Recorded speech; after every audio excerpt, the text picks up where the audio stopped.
अच्छा, हेलो मुझे गुरुजी। बताइए कि आपको सर के माथे पे दर्द होता है कि नहीं होता है? हाँ होता है। हाँ। अच्छा। टेंशन ज्यादा है। हाँ, दर्द होता पहले है ना वो। मम्मी हमारी भगत थी, फिर एक्सपायर हो गई हम्म। 2020 में। उनके बाद हमने गद्दी संभाली। उससे पहले भी हम मम्मी के साथ काम करते थे, मतलब हम्म। पूजा पाठ में ही। अच्छा, मम्मी मम्मी अभी गद्दी है? लगाती है। मम्मी नहीं है, 2020 में हाँ तो एक्सपायर हो गई। कितनी उम्र थी उनकी? उनकी कुछ भी नहीं थी, 4-5 होगी बस। कितना? 4 साल हो गए। 45 होगी उस टाइम। तो इतनी जल्दी देहांत का कारण क्या बताया डॉक्टर ने?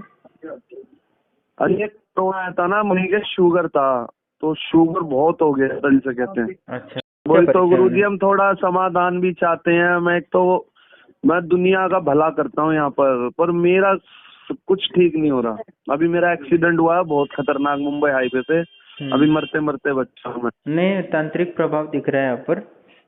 हाँ यानी जी। तांत्रिक और तांत्रिक तंत्र का प्रभाव है आप पर, यही बोल रहा हूँ। जो अभी लक्षण हाँ बताए ना, जी। ये दर्द हो रहा है, ये हो रहा है, वो उसी के तो कारण हो रहा हाँ सर, बहुत होता है दर्द। और है। टेंशन ही रहती है चारों तरफ। दुनिया का भला करते हैं पर अपना नहीं करते। कढ़ाई बोतल भी देते हैं, हाँ, और बकरा बलि, मुर्गा बलि, ये सब देते हैं। ऐसा ये कई बार हो जाता है, तो हम उठा देते हैं देवता के द्वारा। तो क्लाइंट को बोला जाता है, टाइम बांधा जाता है कि भाई आपको ये भेंट देनी पड़ेगी। कई क्लाइंटों ने नहीं दिया। हाँ हाँ कईयों का भला हुआ है। हाँ, वो तो भूल जाते हैं ना, काम होने से पहले हाँ तो जी। वो आगे काम। पीछे घूमते नहीं, जो एक बार काम हो जाए तो हाँ जी, हाँ जी, आप यही कौन बात मैं होता है। ये चलता रहता है। तो फर्क मेरे को उससे तो ये लग रहा देवता है मैं कहीं। क्रोधित हो जाएंगे ना उससे, तो ऐसा। हाँ। और मैं इस टाइम इतना मुसीबत में आ चुका हूँ कि बस आपको क्या बताऊँ, प्लॉट तक बस बिक वो गया। अभी दो चीज है ना, वो आप बांध तो देते हो, वो कर भी देते हो, तो बाहर चढ़ जाता है ना। तो वो उन पे भी हाँ। बाहर चढ़ेगा, भले ही उनके एक मनोकामना पूर्ण हुई, तो आगे का जो मिलने वाला था वो तो चला गया ना उनके भाग्य से। और दूसरा चीज कि हम्म। उसका बाहर आपको मिल जाता है, क्योंकि आपने उनका ब्रोकर का हम्म। काम किया है ना। हाँ जी, हाँ जी। तो ये अब दिक्कत यहाँ है। रोते हैं, मेरे को तरस आ जाता है, रोते हैं, बिलबिलाते हैं। हम्म। अब मैं कर देता हूँ, बस गिड़गिड़ाते हुए आते हैं, बस क्या बोलूँ। नहीं, उधारी का वाला काम करेंगे तो फंसे जाएंगे आप। और है ना, तो मुझे कोई रास्ता दो, मेरे को मार्गदर्शन कराओ आप। बहुत दुखी हो गया हूँ मैं। एक तो ये आपने देखो, गुरु नहीं कर्जा बनाया मेरे अभी? हाँ, मुझे ये बताएं, पर गुरु की ऊर्जा तो नहीं है आपके पास उतनी, नहीं जो है ना। होना चाहिए, नहीं है। बिल्कुल ये नहीं है। था, मैं कभी कभार थोड़ी जैसे प्याला उल्ला पी लेता था, गुरु मेरे को मना करते थे कभी हम्म। कभार। उससे तो दिक्कत नहीं हुई। हम्म। और इतने नियम भी रखता हूँ मैं, शनिवार, इतवार, मंगलवार, सोमवार, इन चीजों का बहुत ध्यान रखता हूँ। हर हम्म। चीज में मतलब अपना जाप भी करता हूँ डेली। गोरक्षनाथ है, सबके ही करता हूँ। हम्म। बताइए गुरुजी, कैसे नहीं, अभी होगा क्या मेरा है ना, जो चीज मार्गदर्शन। अब बिना गुरु की कृपा से इतना सारा करोगे, वो भी ऐसी चीजें, तो निश्चित ही आप ही हम्म। फंस जा रहे हो और आपका भाग्य का सारा फल जा रहा है। तो ये दिक्कत है। हम्म। और दूसरा चीज क्या, अभी तांत्रिक प्रभाव है, क्योंकि नकारात्मक दूसरों का काटोगे तो कोई ना कोई प्रेत होता ही है जो आपकी ऊर्जा से पकड़ में नहीं आता। हाँ। तो वो आपके और एक कंधे बात। में और सिर में दर्द करता है, ये ठीक है हाँ हाँ, जी। कंधों में, सर में आता है, हाँ, सही कह तो रहे हो। वो प्रेत का ही है, क्योंकि आप दूसरों का काटने के चक्कर में खुद फंस जाते हो, ऐसा है। दूसरों अब के दो चीज चक्कर है कि में। आप उतना कर रहे हो, तो दूसरी चीज की उसके लिए जो ऊर्जा भी करनी चाहिए ना, आप ज्यादा लोगों को कैपेसिटी से ज्यादा करने की कोशिश कर रहे हो, तो वो उल्टा आप पर ही भारी पड़ता है, ये बात है। देख। ठीक है। हाँ सही बात है गुरुजी। तो अभी दो चीज है, आप दरबार चलाना चाहते हो तो अभी दो चीजें हैं कि आपको हमारे आश्रम से जुड़ना पड़ेगा। ठीक हाँ है। वही तो, चार मार्गदर्शन कराओ, हम आपके आश्रम पे आ जाएंगे। और और दो चीजें इंडिया कि में वो कौन सी जगह है ये नहीं मालूम मेरे को। गुजरात में है। गुजरात में कौन सी जगह। हमारी जो शक्ति है गुरुदेव की सारी, वो आपको सुरक्षा भी करेंगे और काम में मदद भी करेंगे, और फिर से आपको वो जैसे हमारे नकारात्मक बाधा क्लाइंट नहीं भी होगी। ज्यादा आ जाएंगे, क्लाइंट हाँ, भी बढ़ जाएंगे। तो हाँ, तो कहाँ आपको बाधा नहीं पहुंचेगी, सुरक्षा प्रदान हो जो जाएगी, भी तो हम आप अपना अपना। काम करें। हाँ, तो उसमें दिक्कत नहीं आएगी, तो आप 10% आपको हर महीने थोड़ा थोड़ा देना ही पड़ेगा, 10% जो भी लाभ होगा। तो आपको ये दो कोई नहीं, शर्तें। आश्रम के लिए दे देंगे। हाँ, दो शर्तें मंजूर है, तो मैं आपको इसमें मदद कर सकता हूँ। पैसा आ जाता है या सिद्धि आ जाती है तो मन बुद्धि स्वतः ही बदलता है। ये तो है ही, ये तो जो ये माया ये वो होती है ना शक्तियां, ये भ्रमित करवाती है, मैं जानता हूँ। मैंने इस चीज पे अपने आप को बहुत कायम रखा है। प्रणाम दोस्तों, जैसे कि आप ऑडियो सुन रहे थे और इससे आपको पता चला होगा कि कैसे लोग हैं जो अपने दरबार और गद्दियाँ चलाते हैं, पर वास्तव में उसी नकारात्मक ऊर्जा या जो आपने काटा है किसी व्यक्ति का नकारात्मक पितृदोष, ग्रह दोष या पाप कर्म काटा है, तो वो आप पर आता ही आता है। और आप सही समय से सही जगह पे और सही स्थान पे ना हो, यानी गुरु के सानिध्य में ना हो, आप साधनारत ना हो, तो निश्चित ही आपका अधोगति होने वाला है। आप दूसरों की भलाई कर रहे हो तो आपको 24 घंटे क्या 48 घंटे नहीं, एक दिन खाना छोड़ देना चाहिए, एक दिन पानी छोड़ देना चाहिए, एक दिन सोना छोड़ देना चाहिए और पूरा ध्यान अपने परमात्मा में ही लगाना चाहिए। पूर्ण चित्त आप परमात्मा लग सकते हो। और समझो आप गद्दी लगा रहे हो और आकांक्षा रख रहे हो गद्दी बन लगाने की, दरबार लगाने की, और दूसरी तरफ आप ये सोच रहे हो कि मेरी इंद्रियां भी तृप्त रहे, तो असंभव है। आप बर्बाद हो जाओगे, आपका पूरा परिवार बर्बाद हो जाएगा। इसलिए सन्यासियों के अलावा गद्दी और दरबार लगाने के पहले कोई किसी को इजाज़त नहीं देते थे गुरु। आजकल गुरु की अवहेलना होती है, गुरु की बातें नहीं मानी जाती, क्योंकि गुरु जो शिष्य चाहता है वो गुरु नहीं कर पाता, या बहुत सारी बातें होती है। जैसे इनके गुरु ने कहा था कि शराब छोड़ दो, तो इन्होंने अस्वीकार किया और उसके बाद बहुत सारी दिक्कतें शुरू हुई। तो कहने का तात्पर्य है कि आप दरबार या गद्दी लगा रहे हो तो पहले अपनी इंद्रियों को पूर्णतः वश करना होगा, और उसके बगैर आप दरबार या गद्दी लगाने की कोशिश कर रहे हो तो निश्चित ही आप अपनी सारी ऊर्जा खो बैठोगे, आपका भाग्य भी खत्म हो जाएगा और आप धन कंगाल हो जाओगे। और जो बीमारियां होंगी, जैसे इनकी माता जी का देहांत हो गया कम उम्र में, 45 के ज़्यादा उम्र नहीं होता है, और उस तो जीवन बच्चे भी बड़े नहीं होते तब तो 45 कई तो आजकल तो 40 साल 30 में तो शादी हो जाते तो कुछ लोगों को तो कहने का तात्पर्य है कि आप इस ऊर्जा को समझने की कोशिश करना चाहिए। नकारात्मक ऊर्जा क्या है, आप लोगों के लिए क्या कर रहे हो, वो ऊर्जा कहाँ से आ रही क्या नहीं आ रही, इसके लिए दृष्टि की ज़रूरत होती है, और वो कर्ण मातंगी सबसे बढ़िया दिखाती है, और इसके माध्यम से सिद्ध कर लेना चाहिए। हाँ, ये बात है कि थोड़ा कष्ट होगा, थोड़ी तकलीफ होगी, पर आप एक बार मेहनत की आदत हो जाए मन बुद्धि आत्मा शरीर को, तो निश्चित ही वो आपको उच्चतम अवस्था को लेके जाएगा। आपके पास धन भी होगा, लोगों की भलाई करने का खुशी भी होगी, दुआएं भी मिलेंगी, और साथ ही आपके पास गुरु का विशेष ऊर्जा भी होगी, और जिसके माध्यम से आप आध्यात्म में बहुत आगे आगे लेके जाओगे। अभी कहने का तात्पर्य इन्होंने ये भी गलती की है, अपने गुरु के साथ नहीं रहे, गुरु को त्याग दिया है, तो वो गुरु ऊर्जा होती है वो बहुत इंपॉर्टेंट होती है।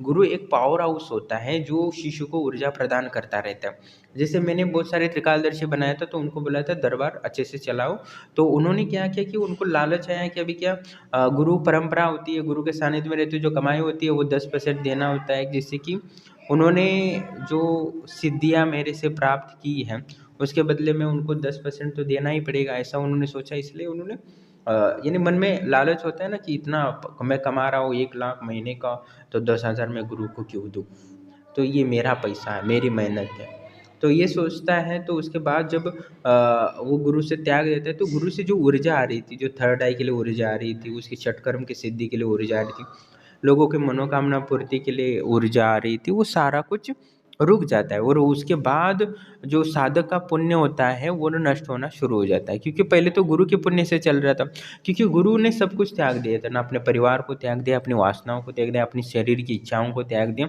तो वो चित्त हमेशा 24 घंटे या बिना 3-3 घंटे 3-4 दिन या 1 हफ्ते तक बिना खाए पिए एकदम चित्त हमेशा परमात्मा में लगे, कि जो आध्यात्मिक तंत्र ऊर्जा इकट्ठा किया जाता है वो शिष्य को देता रहता है, क्योंकि उसका तो जीवन स्वार्थ है निस्वार्थ है। वो जितना देगा गुरु उतना शिष्य की वृद्धि होगी, और शिष्य की वृद्धि होगी तो वो समाज के लिए कुछ बेहतर कर सकता है, और उसके माध्यम से समाज को बेहतर लाभ होगा, सुखी संपन्नता होगी, धन होगा, सौभाग्य ऐश्वर्य प्राप्त होगा। तो वो अपने गुरु शिष्य गुरुदेव साधक या दरबार वालों को देगा, वो दरबार वाला 10% गुरु को देता है। तो ऊर्जा उनको गुरु से ऊर्जा शिष्यों को मिलती है, शिष्यों से समाज को मिलता है, और समाज को जो धन भौतिक ऊर्जा मिलती है धन के रूप में वो शिष्य को देता है, शिष्य अपने गुरु को देता है।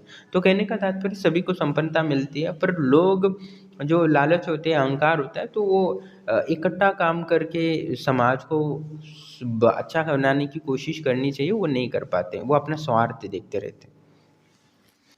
गुरु परंपरा से चल रही ज्ञान का कुछ नियम सिद्धांत होते हैं, उनको पालन करना ही पड़ता है। जैसे इनको ये अपने गुरु को दक्षिणा 10% देना ही चाहिए था, जिसके बदले में उनको अपनी ऊर्जा मिलती और उनको सुरक्षा मिलती, पर अपने जो मिल रहा था वो भी गवा दिया और अपनी जो बीमारियाँ वो भी ओढ़ लिया।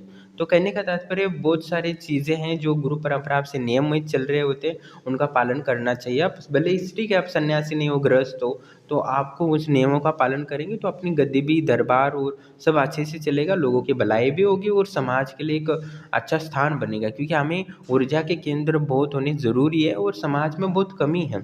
हर शहर में एक दरबार अच्छा हो जिसमें त्रिकालदर्शी सिद्धि हो, साधक हो और साथ ही वहाँ षटमुख आलोक देवता हो, साथ ही विशेष ध्यान क्रिया सिखाने के भी ऊर्जा को प्राप्त कराने की साधकों की ज़रूरत है, जिससे वो भौतिकता में उन्नति प्राप्त कर सके और समाज को सुखी और संपन्नता प्राप्त हो। इसके लिए हमें प्रयास करते रहना चाहिए। इसलिए हमें जो गुरुओं की वाणियों को होता है, गुरु के नियम होते हैं, उनको पालन करना ज़रूरी है।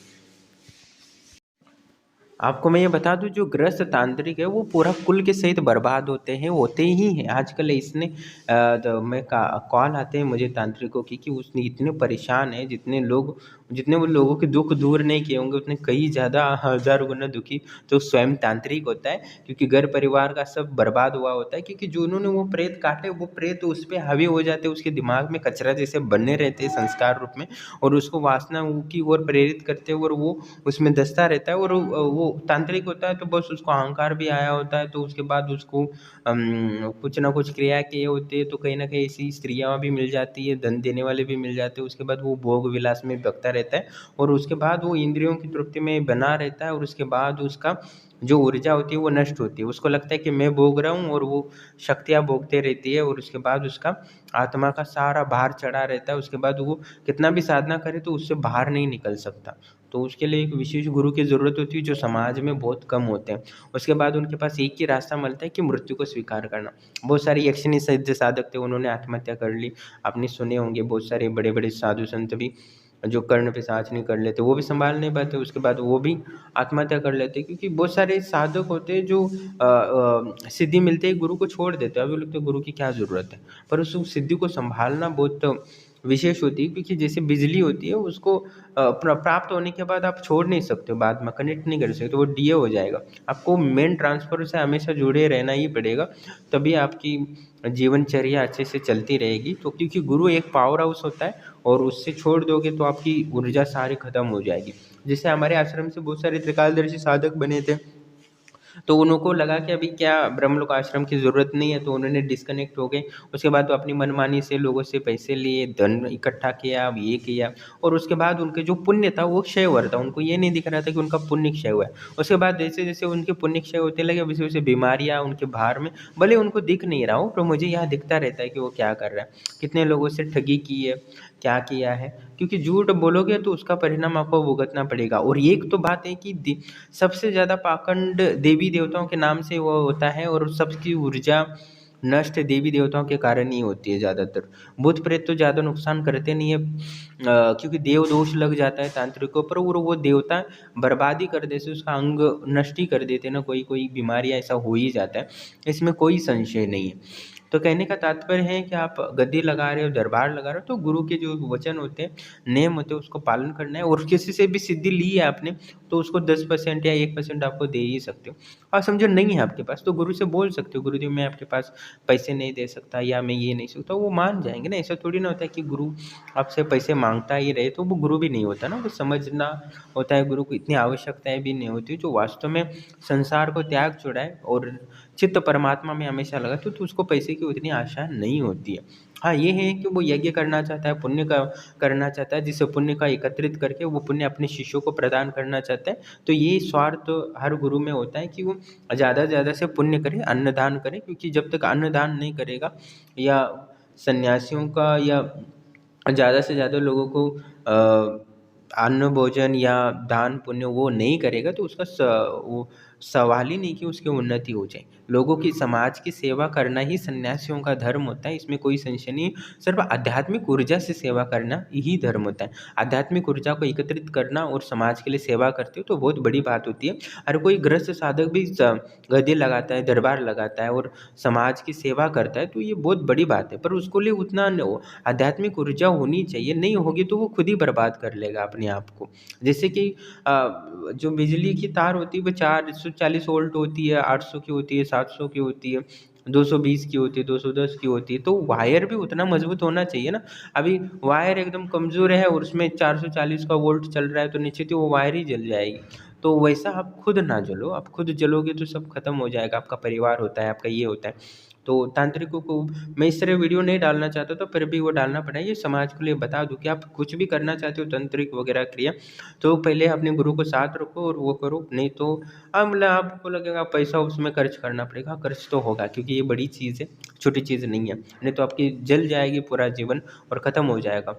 उसके बाद प्रेत योनि में जाओगे, वहाँ से मुक्ति मिलना भी मुश्किल हो जाता है क्योंकि बहुत सारे लोगों का पाप पुण्यों का भार आप पर चढ़ा रहता है और वो नष्ट नहीं होता, वो आपके सूक्ष्म शरीर में बाधित रहता है और आपको भूख प्यास के माध्यम से आपको वो परेशान करता रहता है। तो कहने के बाद कि इस जीवन के बाद भी अनेक जीवन है हमारे, निरंतर चलने वाला है, तो हमें उस पर ध्यान देना ज़रूरी है। नहीं तो अगले जन्म में भी बहुत सारी दिक्कतें होती है कि ऐसे दारुण दरिद्रता आती है, कंगाली आती है और जिनसे पैसे लुटे वो हमारे घर परिवार के हिस्सेदार होते हैं और वो जीवन भर उसको लूटते रहते हैं। तो ऐसे बहुत सारे तांत्रिक सिद्धियाँ देखिए, उनके पास बहुत बड़ी बड़ी सिद्धियाँ है, पर देखता हूँ तो ऐसे भिखारी और कंगाल से कम नहीं है, ग्रस्त होते हो भाई। तो पिछले जन्म के भी बहुत बड़े बड़े साधक हमारे से कॉल करते हैं, तो पता चल जाता है इतना बड़ा साधक था और आज ऐसी अवस्था में हो कि उसके हर कार्य में बाधाएं। तो वो खुद कंफ्यूज होता है कि इतनी बाधाएं क्यों आ रही है, कि ये इसी के कारण, क्योंकि आपने बहुत सारे लोगों से पैसा लिया है जिसका अपनी हिसाब नहीं दिया है, उनको जो वादा किया था वो नहीं दिया है, तो आपको वो भार चढ़ने ही वाला है और एक ना एक दिन आपको वो देना ही पड़ेगा। जो हमारे त्रिकालदर्शी साधक थे उन्होंने भी ऐसा किया, उनको मैंने नंबर वगैरह दिया था, तो बहुत सारे लोगों से 10,000 11,000 वो झूठा बोल के मैं करा दूंगा, वो गुरु क्या करा देगा तुम्हें, तो वो तो बच्चा है, ऐसा कह के वो, क्योंकि सब 40-50 साल को उनको त्रिकालदर्शी बनाया था, तो मुझे बहुत अनुभव है, तो ये सब बहुत करके बहुत सारा पैसा लिया। उसके बाद मैंने क्या किया कि उनके जिनसे पैसे लिए थे उनको, उनके पास जो ऊर्जा थी वो त्रिकालदर्शी साथ, वो सारा ऊर्जा उनको ट्रांसफ़र कर दिया। उनको लगा कि मुझे कुछ पता नहीं चलता, क्या नहीं कर सकता। मेरा कार्य है लोगों को जो मेरे माध्यम से जुड़े उनको लाभ ही लाभ पहुँचाना, तो मैं किसी को हानि नहीं नुकसान नहीं होता। भले ही त्रिकालदर्शी ने किसी से पैसे लिए तो वो मुझे बता सकता है, वैसे तो मैंने सभी को शक्तियों को आदेश दिया था कि जिसने जिसने पैसे लिए उसकी सारी जीवन भर की जो ऊर्जा है एकत्रित की है 10-40, वो सारी ऊर्जा खींच के उनको दो। वैसे ही एक मैंने कहा था कि जैसे कि छत्तीसगढ़ वाले साधक ने, त्रिकालदर्शी साधक ने क्या किया था कि वो महाराष्ट्र वाले के साधक से पैसे लिए थे झूठे बोल के, तो मैंने क्या किया उसको सारी ऊर्जा खींच के महाराष्ट्र वाले को दिया और उसी दिन उसकी थर्ड आई ओपन हो गई और वो आश्चर्यचकित हो गया महाराष्ट्र वाले कि मैंने ऐसा कैसे हो सकता है, क्योंकि मैंने इतना कभी जब भी नहीं किया कुछ। मैंने पिछली वीडियो में आपको डाला है, वो आप देख सकते हैं वीडियो। तो एक ही दिन में वो जब की ऊर्जा उसको मिल गई और त्रिकालदर्शी बन गया। तो भले उसने कितने कम पैसे दिए थे उसको, पर मुझे वो उसने मुझे छत्तीसगढ़ वाले ने पैसे लिए थे पर मुझे बताया नहीं उसने, उसको लगा मुझे पता नहीं चलता है, वो खुद ही त्रिकालदर्शी है, त्रिकालदर्शी बनाने वाले को कोई पता ही नहीं चलता। तो इसने बहुत सारे उससे पैसे लिए, तो मैंने जैसे जैसे उसने लिए वैसे वैसे मैंने उसकी ऊर्जा खींच के सबको दे दिया, तो महाराष्ट्र वाले को बहुत ऊर्जा मिली और उसके बाद वो थर्ड आई ओपन करके उस लोगों की भलाई करने लगा। तो बहुत बड़ी बात होती है कि आप गुरु से कभी बच नहीं सकते, इस असंभव है। आप परमात्मा और ईश्वर को धोखा दे सकते हो कुछ समय के लिए, पर गुरु को नहीं, क्योंकि गुरु को वो खेल जानता है जो आप कभी नहीं जान पाते। क्योंकि वास्तव में तंत्र, मैं जितना तंत्र लोगों को बताता हूँ वो सिर्फ 1 या 2 या 3% बताता हूँ और 90% 90% क्या उससे ज़्यादा कुछ मैं उनको बताता नहीं, क्योंकि वो बताने के लायक बनते ही नहीं है। मैं थोड़ा थोड़ा बताता हूँ तो उसमें वो करते नहीं हैं। बहुत सारी चीज़ें हैं जो मैं जैसे स्टेप बताता हूँ तो वो आगे बढ़ेगा तो नेक्स्ट बताऊँ, नेक्स्ट आगे बढ़ेगा आगे तो बताऊँ। तो कहने का तात्पर्य है कि वो सिद्धि मिल जाती है छोटी मोटी, उसी में लूटना शुरू कर देते त्रिकालदर्शी, तो उनसे भी बड़ी चीज़ देता मैं। शेयर मार्केट के देता, शेयर मार्केट 1 लाख में 2 लाख रुपए एक 10-10 मिनट में मिल सकते हैं।